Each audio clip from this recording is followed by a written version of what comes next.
Let us look at what we call offer distinguished from invitation to treat. I've defined an offer, but invitation to treat is not an offer. It is a preliminary move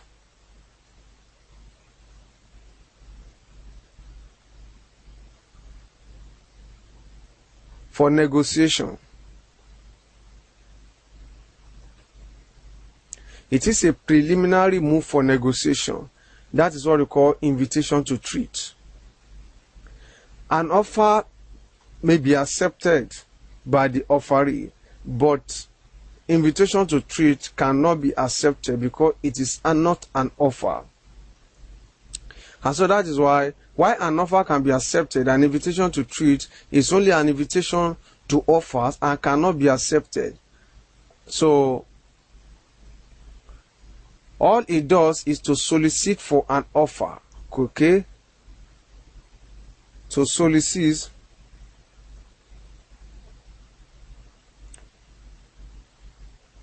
for an offer. So that's what it can only do. It is just a preliminary move in negotiation, which may at the same time lead to a contract. So it is an offer to receive. We call it an offer to receive offer. So that is what we call, that is invitation to treat. An example of invitation to treat, we have display of goods at the shop. Display of goods. Invitation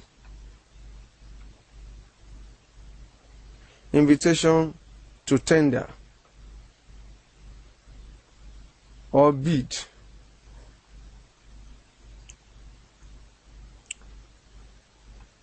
Request for information.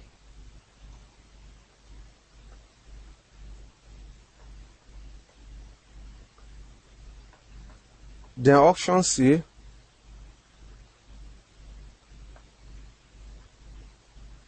Then let me invitation for application. So all these are invitation to treat, is not an offer.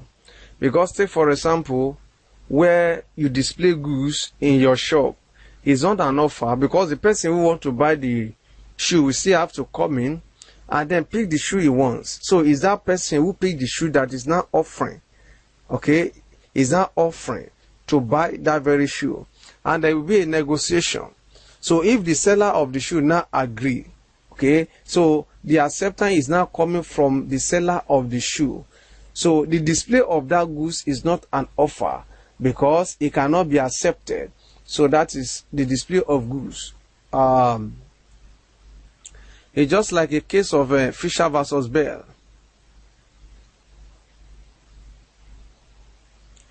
So the case of Fisher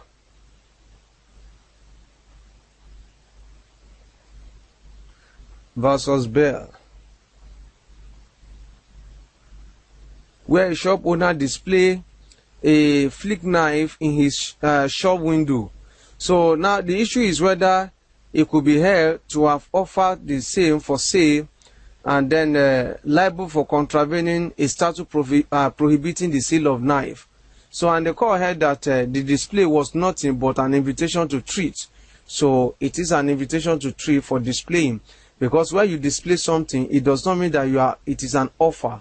It is somebody who now want to buy the knife that will now bring an offer, okay, to buy the knife. Then you that you are now selling the knife will now say, okay, this is the price you want to pay, or you accept the price being proposed by the person who wants to buy the knife, and then contract will be established. Also, invitation to tender or bid. If somebody want to build or want to do a thing and invite people to bring bid or to bring tender, so or maybe to bring quotation for building a particular house. So the quotation will be submitted by so many contractors.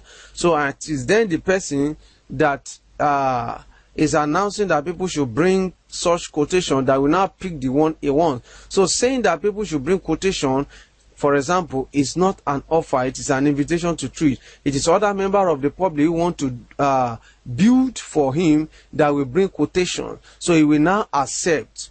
so before a contract will be established. So his announcement is not an offer but invitation to trade. At the same time, request for information, auction sales, and also invitation for application, where I'm looking for a teacher, and then announce to the member of the public that I'm looking for a teacher. The teacher will now, people will now bring application. My announcement is not an offer, it is an invitation to trade. So people bringing application, okay, application to become teacher in my school are the ones bringing an offer, and I will now pick the person I want from among them. So immediately I pick someone and announce to the person, the contract becomes established. But my first move to announce that I'm looking for a teacher is not an offer but invitation to trade. So it is that person that want to teach that you now bring an offer through his application. I will not be the one to accept.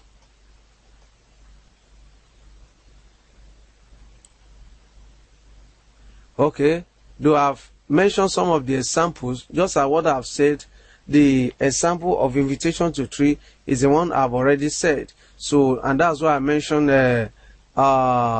display of goods,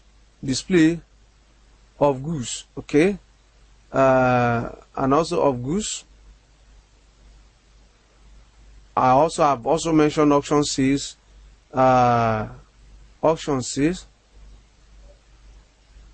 invitation to tender, then a request for information.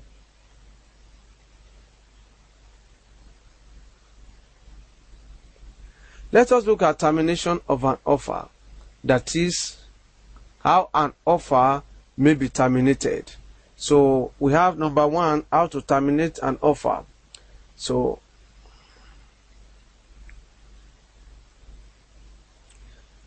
an offer may be terminated by revocation. Revocation is the withdrawal of an offer. An offeror may decide to sell his biro, okay, to the offeree, Mr. B. So he may also decide again after some days to withdraw the offer and tell Mr. B that he's no longer selling the biro again. So that is what we call revocation. Revocation is the withdrawal, okay. So, and then the withdrawal must be communicated. That means that Mr. A must inform Mr. B that he's no longer selling the biro. So that is what we call revocation. So it then means that revocation of an offer must be communicated to the offeree. And also I need to let you know that an offeror may revoke his offer at any time. So even where Mr. A promised to keep the offer open for 2 weeks or 1 week, he may decide to withdraw the offer, okay, before the expiration of that 1 week, except where Mr. B has given something for that purpose. If Mr. A promised to sell his biro to Mr. B and then he promised to leave it open for 1 week, and then Mr. B, in order for Mr. A to leave it open for 1 week, Mr. B now give Mr. A some amount of money, okay. Instead of paying the whole amount of money of 100 naira, if he gives Mr. A some amount of money out of that 100 naira, take for example 15 naira or 20 naira, so that means that Mr. A cannot withdraw the offer, okay, until the expiration of that 1 week. But without any consideration from Mr. B, Mr. A can withdraw his offer at any time. So that is revocation. Then the other one is what we call rejection.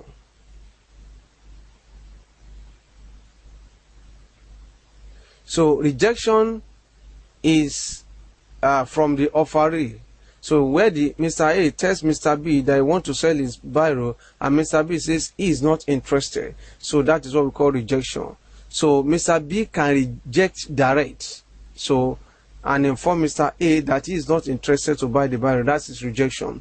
And also we have under rejection, that means that we have direct rejection like that, okay, from Mr. B, and we have what we call counter offer.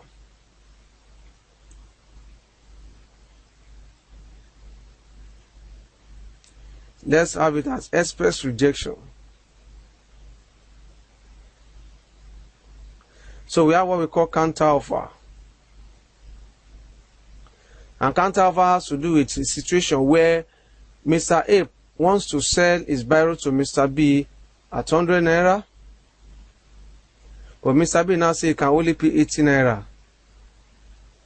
So that announcement to pay 80 naira is what we call counter offer.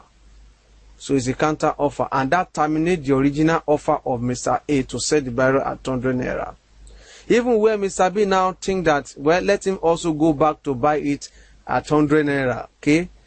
Then it is now left for Mr. A to still sell it. He may also decide not to sell the biro, because the new information from Mr. B is what we call new offer, which is now left for Mr. A to accept. What I'm trying to say is that where Mr. A promised to sell his biro at 100 naira to Mr. B, it is the new offer. And if Mr. B should now say that he can only pay 80 naira, that is counter offer, which will automatically kill the first offer of Mr. A. Then if Mr. B now think again and then decide to return and buy the biro from Mr. B, if he now make another proposal to buy it at 100 naira, okay, that proposal is called new offer, which is now left for Mr. A to accept. It is not compulsory that Mr. A must accept such. So because the first offer of Mr. A is no longer alive, the next step of Mr. B that is now taken is what we call fresh offer, which is now left for Mr. A to accept.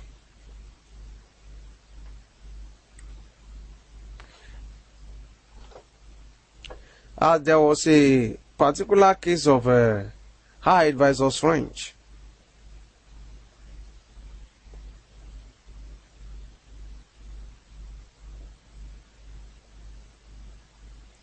So where an estate was offered for sale at £1,000. So the offeree counter offered to pay £950, and when that was rejected, he purported to accept the defendant's original offer. So the offeror rejected the acceptance.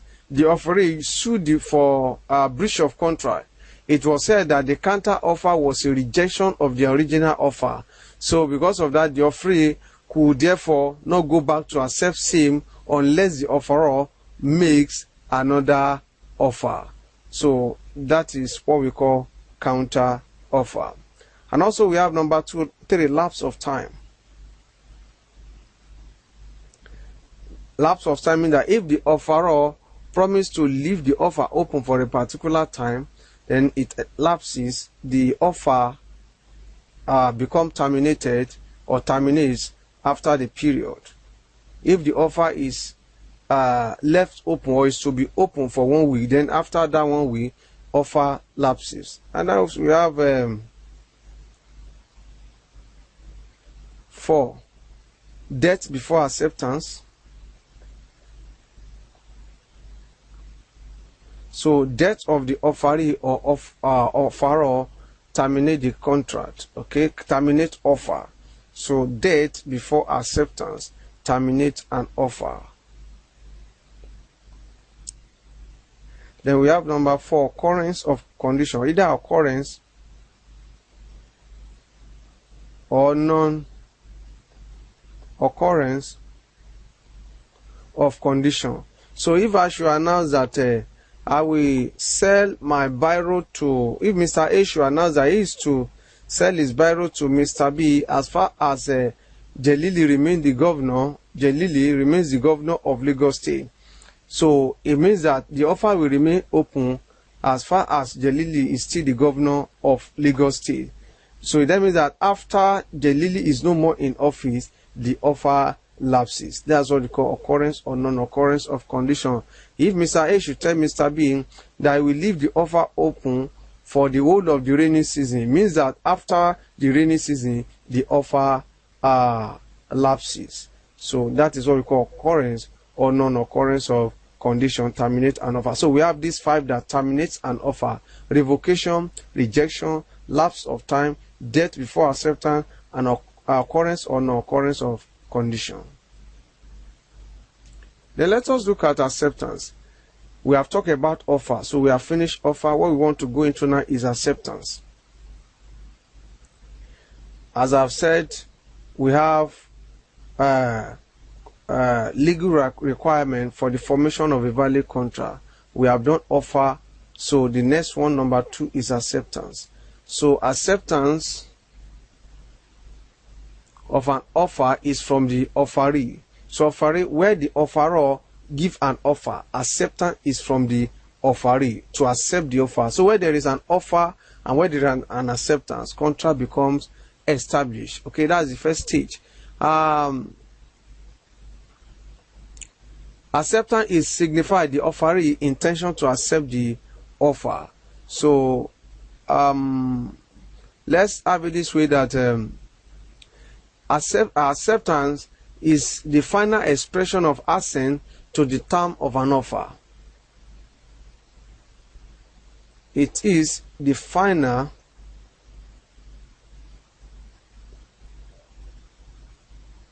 expression of assent to the term of an offer. So that means that it is the statement, the move of the offeree to accept the proposal of the offeror. So that is acceptance. So it's the final expression of assent to the term of an offer. And where there is an offer and there is an acceptance from the offeree, then the contract is established.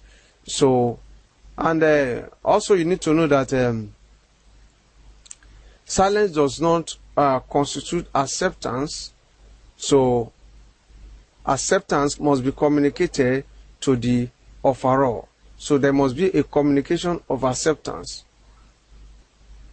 So that means that if the offeror wants to accept the term of the offer, he must inform the offeror. That is, if the offeree wants to accept the term of the offer, he must inform the offeror.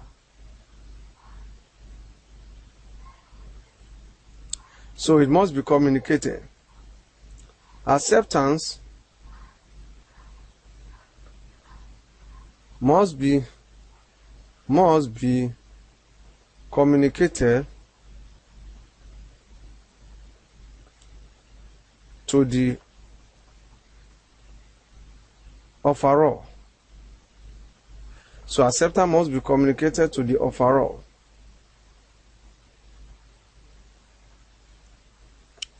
By the offeree. But there is an exception to the rule of communication of acceptance. And let us look at those exceptions. The exception to the rule of communication is that where the acceptance is by post, then it is not compulsory that the offeror must be aware. Or let me put it this way, where it is by post, it is not compulsory that the letter of acceptance must get to the hands of the offeror. Yes, what matters most is that the offeree must post the letter, and there must be an evidence that the letter has been posted, enough stamp has been bought to send the letter, and the letter is directed to the rightful address. So if that is done, then whether the offeror get the letter of acceptance or not is not the concern of the offeree. The contract becomes established. That is the exception to the rule. What I'm trying to say is that the general rule is that the letter of acceptance, communication of acceptance must be known to the offeror. The offeror must get the letter. He must be aware that the offeree is accepting his proposal. Okay? But then the exception is that if the letter of acceptance is posted to the offeror, okay, in that wise, if anything should happen to the letter, it will not be the fault of the offeree. The court will have it that the letter has been properly posted and the contract is binding. So under postal rule, it is not compulsory that the offeror must get the letter of acceptance, because anything may happen to the letter. It may get lost on transit. So if anything happens to the letter, the contract will still be held, will be binding on the parties.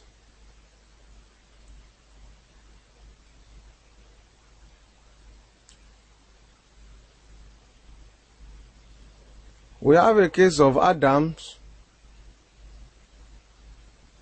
versus Linsell. Okay, and on September 2, 1817, the defendant wrote to the plaintiff, offering to sell some wood and requiring an answer by post. It was held that the letter became binding when posted and not when delivered. Okay, the acceptance is also binding where the letter is not delivered at all. Okay, and provided the offeree has proof of postage as indicated. So there must be a proof of postage and that the letter is directed to the rightful place. So that is what we mean by post. It is true. It's not communication of acceptance is not only when the offerer gets the letter, but when the letter is posted by the offeree. That is what constitutes communication in postal rule. Then number 2 exception is that where it has to do with unilateral contract, as we have in Cali versus Carbolic small ball.